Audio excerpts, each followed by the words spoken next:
বসো। হ্যাঁ, আজকে তোমাকে কি পড়া মনে আছে? আছে স্যার। গণিত। হ্যাঁ? গণিত। গণিত। হ্যাঁ, তুমি বলো গণিত মানে কি? গণিত মানে বীজ। বীজ গণিত। বীজ গণিত। হ্যাঁ। এবং ইয়া তো ছাত্র কথা কথা।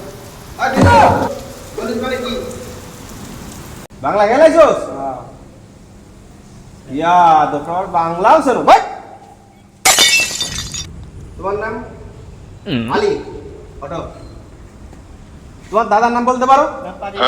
বলো তো তোমার দাদার নাম? আব্বাস। আব্বাস। হ্যাঁ। ওই রেজাউল কানা ওঠো। স্যার। ওর দাদার নাম বলে আব্বাস।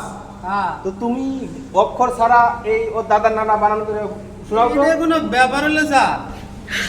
ওই বাড়ির আপ, গাবের কাছে গাব। আব্বাস। ওই নেই তোমারটা বসো। তুই পারতা না। ওই পল্টু তুমি গাও ওঠো। তার মধ্যে একটা ঘষা মারো বুদ্ধি আয় পারবো। হ্যাঁ কও। স্যার এই যে দেন আপ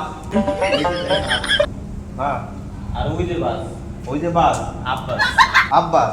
এই গুড গুড গুড গুড হ্যাঁ ভেরি গুড। ছাত্র আমার এখানে ভালো পাস করছো। হ্যাঁ তুমি সব কিছু দাও সমস্যা নাই।